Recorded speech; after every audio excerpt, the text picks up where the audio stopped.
Although Y Walk Wednesdays are coming to an end, that doesn't mean attendees are going to stop moving.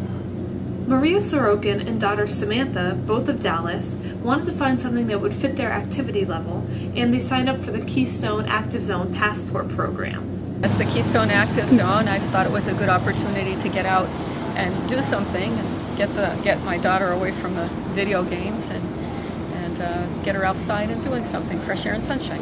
What do you enjoy about it? Well, you can get fit and active, and it's not like lay around all day. We always learn something here. That's the truth. The courthouse, we learned about the courthouse, up on Pole Street Park, and the churches. That was a good one. So we always learn a little something. Jeff Weaver and Carrie Shoemaker, both of Beach Haven, signed up for the walks for a more serious reason. Jeff was diagnosed with diabetes 2, and he decided to start exercising.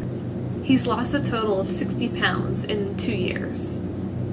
What started me was a year ago in February. I was diagnosed with diabetes 2, and since I didn't want to do insulin, I decided that exercise was the best thing. Okay, and how about you? I was going to support him and get some exercise in the process. Yes, I actually lost 60 pounds. How does that feel? Feels great. Has it improved your condition at all? Yes. Diabetes? Yes. Carol Hussa, coordinator for the Wilkes-Barre YMCA's Achieve project, said that the hardest thing is to keep people active, even though programs like the Y Walk Wednesdays are ending. The walks are part of an overall program called the Keystone Active Zone Program, Passport, and that encourages people of all ages and abilities to get outside and active at close-to-home trails and parks and events over the summer. And the Y Walk Wednesdays are a stop on that Passport program. The biggest challenge is to get people to continue to do the walks and continue to see that physical activity isn't that hard to get in and that it can be fun. Nobody wants to work out or do exercise if it's not going to be fun. And so the walks are a fun way to do this, to introduce people to the idea that this is something you can do and that hopefully you can keep doing it, because sustaining that physical activity change, that commitment, is always the challenge. Walk leader and president of the Susquehanna Trailers Hiking Club, Rich McNulty, said that walking is definitely an important outlet for people.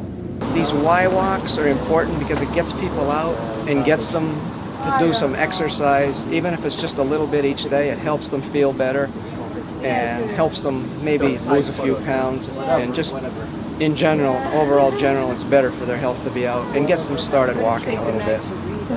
And this past Wednesday, about 100 people attended the YMCA's Mansion Walk. We're doing the mansion tour tonight, and we're going to see all the biggest mansions in the city of Wilkes-Barre, including the biggest and the most expensive mansion in the city, which is Weckhesser Hall.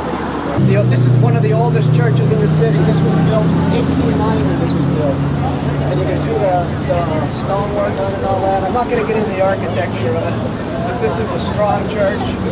Originally, when they started building this, up where the library is up there, that's where they started it. And they realized they needed a library. This was back in the 1800s now.